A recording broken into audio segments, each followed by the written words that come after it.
Hey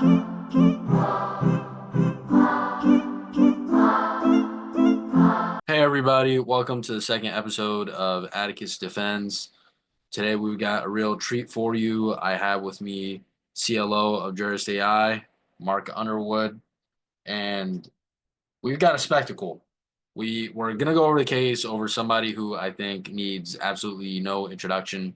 Most of us are already familiar with him, but what we're not familiar with are the nuances of his conviction and some of the critical points that it hinged on.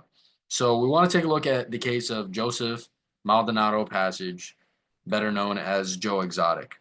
So I've seen Tiger King. A lot of people have seen Tiger King. I know that this case was new to you, Mark. So, looking at it from a legal perspective and also even just from an entertainment perspective, what were some of the things that stood out to you initially when you started looking into this case?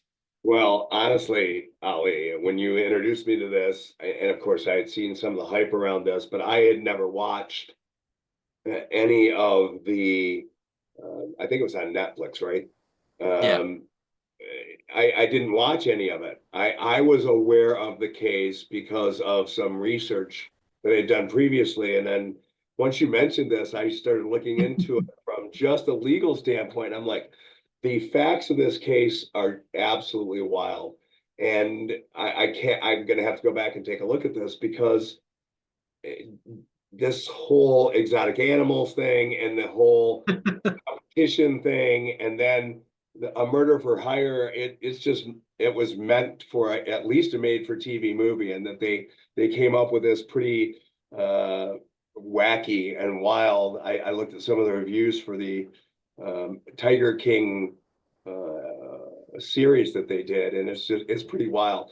And nothing could push something like that along more than the facts of this case. I mean, you have someone who's in the spotlight again.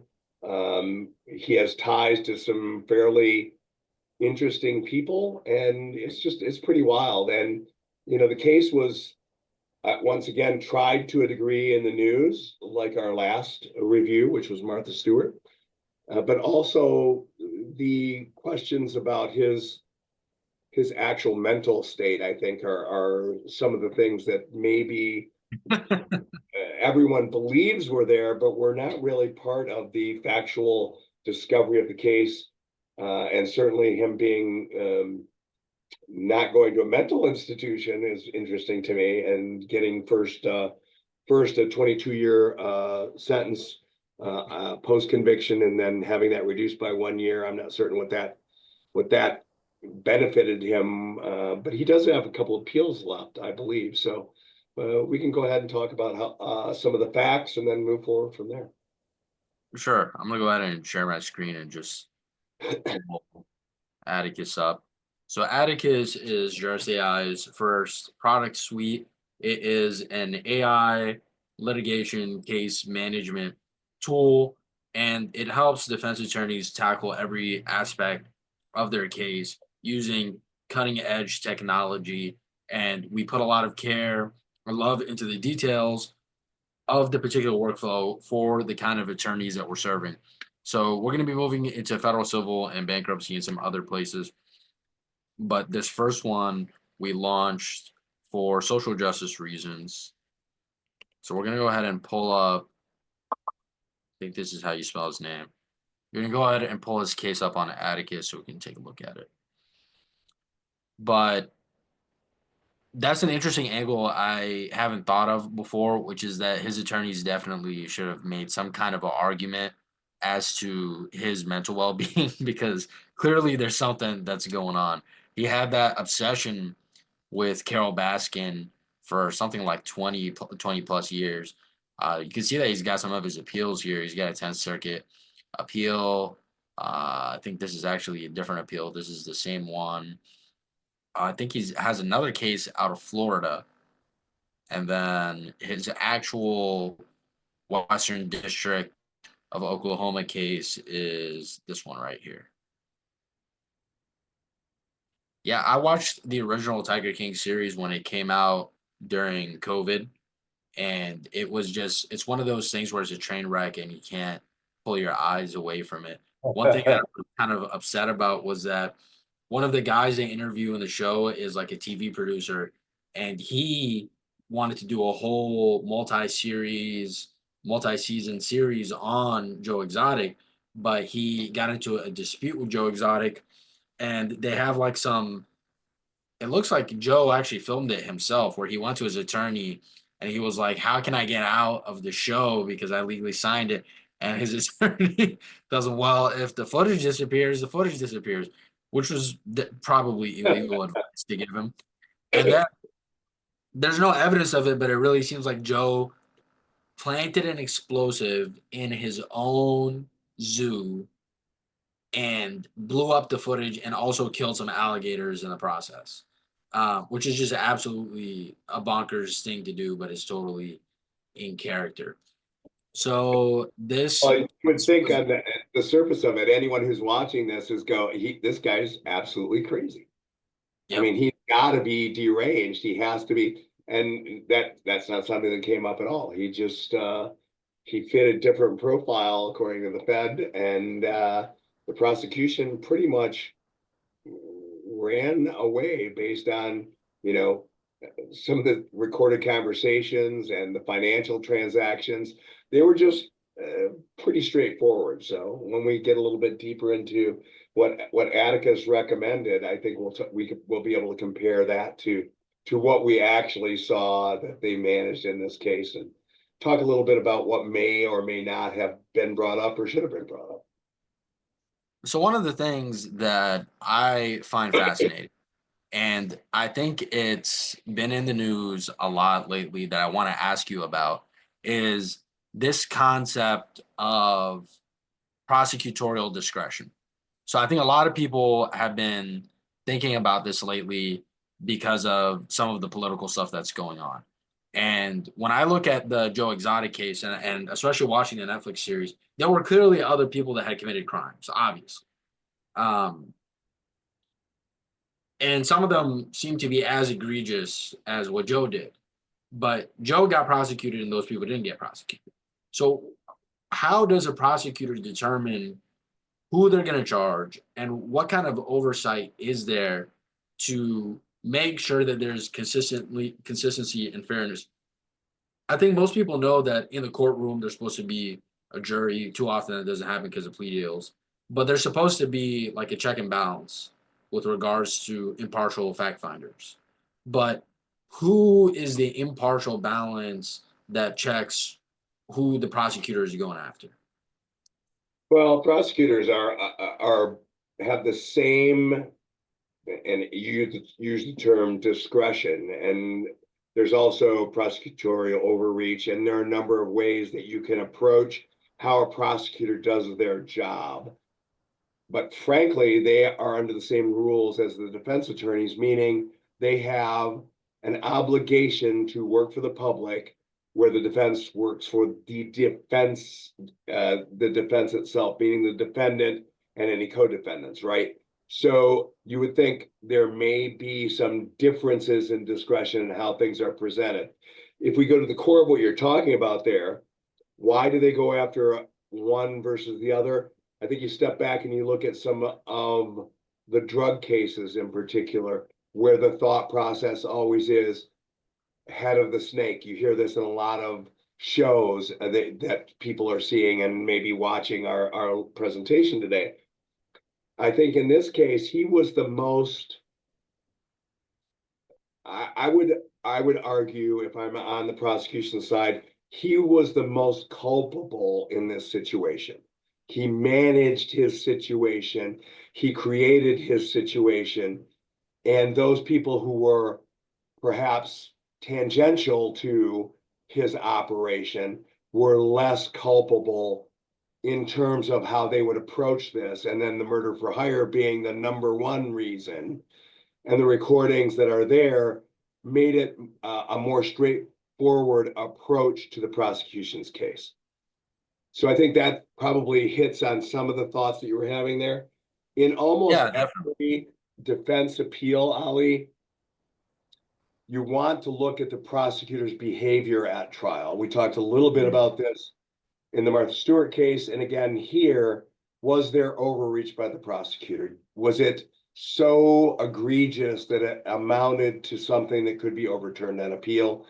I don't think that that was something that was extensively looked at by his appellate defense team. Yeah, I think we should definitely take a look at that. It's fascinating. It's definitely a world of difference from Martha Stewart. And I think that the kind of evidence that this hinges on is also different. But it's interesting in both situations, really the crux of the evidence is a phone call. It is basically one phone call in both of them. Not for the wildlife stuff. I think that that one he looks a lot guiltier on in terms of wildlife infractions. But in terms of what he got the most time for, which is the murder for hire, it seems to really hinge on this crucial and very discreet piece of evidence. So he pled innocent initially. What's interesting is that while they were filming the series, he got indicted and locked up. So they don't go through the whole trial, but they show him. I think it actually starts out at a jail in Oklahoma, and they have the prosecutor does an interview for it as well. Um, Well, you so had mentioned something that I think we want to make sure that we touch on, and that's entrapment. Um, the recorded conversation, like you said, if you look at the transcript from it, it's rather discreet, meaning it could easily have been persuasive to a jury that he was coerced into the so-called contract or for hiring. And given the history, which is all circumstantial, right? He had this beef with this person, to your point. Ms. Baskin and he went at it for over 20 years. And mhm. so if you look at that, that's going to be very persuasive to a jury, right? Yeah, Like this goes all the way back to Hatfields and McCoys or the range wars out west. This is historically part of it's a uh beef. It's a yeah, beef where they spoke a lot of trash. So it's yeah, really hard to tell. And a part of me wants to wonder: does Joe really even want Carol Baskin to disappear? She gives him something to do and is like his foil. yeah, exactly. You need everybody, I think, in their daily life believes they have an arch nemesis, whether it's the barista at your favorite coffee shop or as someone who cuts you off in traffic. I mean, that happens when I talk to friends on a daily basis who commute. You have an arch nemesis, and so if your arch nemesis goes away, do you what's your purpose? Like to your point. So that said, I think that's where looking at this and looking how Atticus may have suggested in the summary, because I think it nailed the summary to the wall. I mean, it got everything from the summary was covered, and we can talk about that from the murder for hire plot, the recorded conversations, the financial transactions. The overview was spot on. I'm gonna go ahead and read what Atticus had to say. So one of the main features that Atticus offers is that it digests the entire case, the docket, all of the documents, and it makes strategic suggestions for what a defense attorney should do next. So here's a case summary. But basically, Joe Exotic, Western District of Oklahoma, Judge Scott L. Polk, his park was the Winewood Exotic Animal Park. So it says that due to his flamboyant persona and well documented feud with animal rights activist Carol Baskin, that's kind of where the indictment is stemming from. The most severe is the murder for hire. This is defense attorney and then the prosecutor. A tapestry of legal nuances that span from alleged plots of murder to transgressions involving endangered species. The central charge accuses Joe Exotic of orchestrating a plan to kill Carol Baskin. So this is really what the crux of the case was. A rival whom he perceived as a threat to his business due to her persistent legal and social crusades against big cat ownership, which is interesting because she has her own quote unquote big cat rescue that's pretty close to Joe's park. And Joe has accused her of basically doing the exact same thing he's doing, but just under the guise of it being a rescue. So the prosecution's narrative rests heavily on recordings that purport to expose Joe Exotic's conversations with Alan Glover, a would-be hitman, there's no way I would ever believe this guy, Alan Glover, could possibly be a hitman. And James Garretson, a confidential informant, is an incredibly interesting character there. The Endangered Species Act and the Lacey Act. So this is talking about him having endangered tigers and other animals, unlawfully killing some. These, I think, probably have more credence than the murder for hire. I think the murder for hire was kind of a stretch, and there's definitely a entrapment component. But one of the problems with the federal system is that the entrapment defense has kind of fallen apart. A lot of judges don't recognize it, even though there's very solid laws and precedents about the entrapment defense.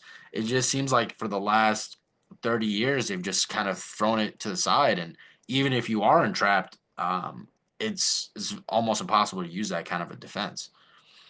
When you've The got a colorful character like this guy who they allowed to testify, which is we can get to later on, allowing him to testify was probably what, really Oh, I was didn't just, know he testified at court.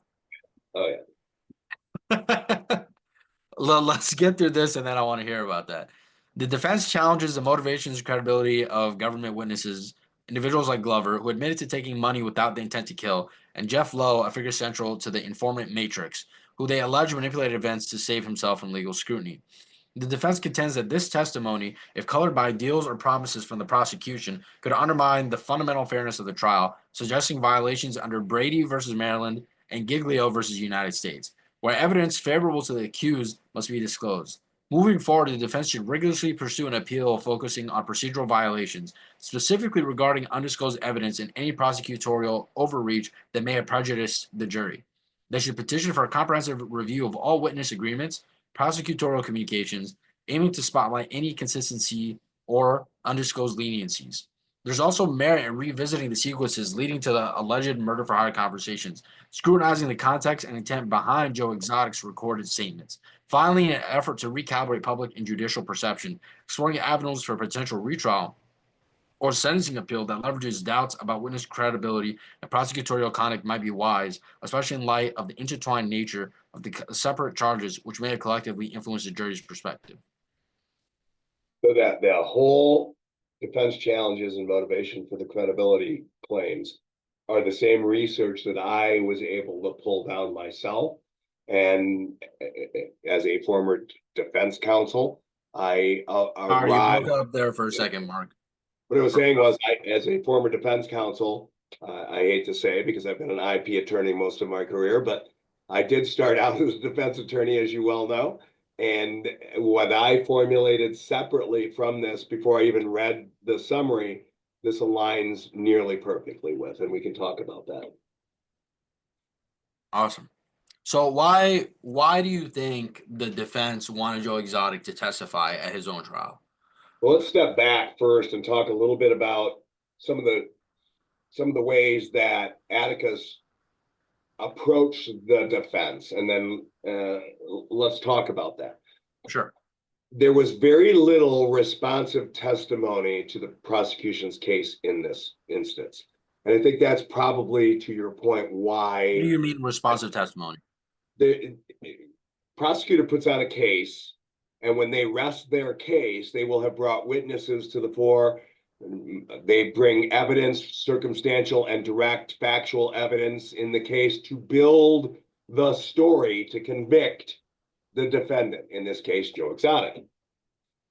The defense's job is to rebut that with credible evidence, including testimony from character witnesses and the like.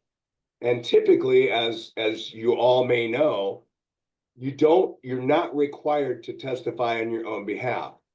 Your defense case in chief may be presented in a way where you don't have to testify. You don't have to self-incriminate. That's part of the foundational directives of our justice system, right?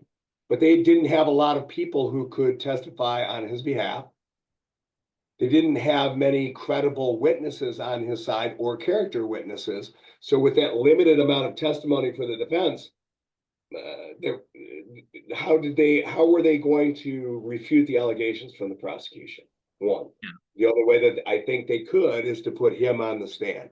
And by putting him on the stand, frankly, I mean, I've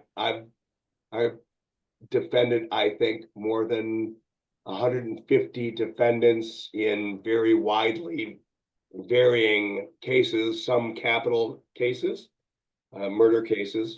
And the fact of the matter is, I never let a single one of those defendants testify. Interesting. Because credibility on TV and people who demand to testify, especially sociopaths, have a great way of getting around that, as we all believe from television. Um, I've had some discussions with these criminal defendants that I've been engaged with. You have to approach your defense based on how you find your defendant. And in this case, I think the limited witness testimony, the rebuttal testimony for the prosecution's witness, especially credibility of the top two witnesses, which you mentioned in Atticus's case summary. Both of them, their credibility in my mind, and I think probably in the defense's mind, were incredible. They were not credible particularly. And I think, to your point on the entrapment discussion, it was very difficult to overcome that because of the emotional nature of this case. You have a hated rival. You have these discussions that are recorded. It's fairly easy to start to point the finger in the direction of the defendant, in this case, Joe Exotic, and then getting him on the stand. It was rather a perfect way for him to get a 22 and then 21 year on appeal sentence. And frankly, when you're working on emotional appeal, that doesn't always work. I mean, that's a mixed bag at best. It's like going to Vegas and throwing dice at the table. It's really a crapshoot, right? I mean, Well, I think that the way that they do jury instructions, especially nowadays, it's really designed to try to make the trial a kind of calculation for the jurors. I think that a lot of times the jury instructions are probably too broad and too compelling for jurors, which is why I think a lot of times, a trial is basically guaranteed to go guilty for you. And that's what happened in Joe Exotic's case. So it's not like in the past, maybe in the 70s and the 80s, if you had a compelling story, you could go to trial and maybe the exact technical nuances would be overshadowed by the emotionality. And if the jurors liked you enough, you could get away with it. I don't think I think we've actually swung to the opposite end of the pendulum now, to where the jury instructions are so uh, difficult for the jury to overcome that they almost will always convict because of the way that they're given to them, the way that they're written. So to your point, I agree. Like that kind of trying to use that emotional angle was just not going to work. They had to, like you say, oppose the prosecutorial testimony and go after those facts that the case hinged upon. And really, like Atticus said, around the phone call and around, like what you said, how suspicious the prosecutor's witnesses were. I mean, none of these guys are credible or reputable. Nobody trusts them. They are slimy from a mile away. part of the challenge in doing the emotional defense is that you have characters. The prosecutorial witnesses are characters, and weighing the credibility against this. I don't know that the defense team had any choice but to put him on the stand. I don't know that I would have had a choice but to put him on the stand. He was the only person that could truly refute what his intent was. Because think about how difficult when you have two people who are motivated. And one of the things that Atticus brought up, Ali, was how motivated were the witnesses for the prosecution? Yeah. What were their deals? How do you look at that? How in depth were the defense team able to pick at that as part of the defense for Joe Exotic? And that's one thing that I would need a little bit more time to dig into, look at the court transcripts. But frankly, we're doing this rather topically, and I will never throw a defense attorney under the bus. They are under incredible pressure typically. And when you have a character who is emotional to begin with and has a history, it's tough based on jury instructions, how you chose and what your challenges were to get a jury formed, especially at the federal level versus at the state level, because the pool is slightly different and it's pulled Yeah. different. And getting a jury of your peers is very difficult. So we're used to seeing on TV shows like what Michael Weatherly was on, where he is a jury consultant, and seeing how he manipulates a jury to the defense's benefit. Mhm. That really doesn't happen on a regular basis. It happens at the corporate level because they can afford to do that. But to your Mhm. point, at the everyday person's level of justice, you don't see these big turnarounds in trials that you see on TV. Yeah. In fact, I encourage anyone who's watching this, go one day. It's kind of your civic duty, not just to do your jury duty, but go and watch a civil and a criminal trial at the district and circuit court level in your nearest jurisdiction, and watch how that goes. It's Yeah. very dry. It's not. It's not like what you Yep. see. One of my good friends was on the from law school, was on the Jeffrey Dahmer defense team, Oh and wow. watching her on court TV was really quite something. And We might so, wanna we might but wanna use that connection one day and maybe bring her on for an episode we of probably Atticus should. We Defends. probably should, Ali. I just thought about that. That's a pretty big deal. So So that's it. I think there was possibly inadequate response to the wildlife charges. I think Atticus in the last paragraph covered some of the same things that I uncovered in my research. So I think it again, defense teams are very harried. They're under time and really monetary constraints in getting these things together. But in all reality, everything that Atticus touched on, I was able to pull from my own research.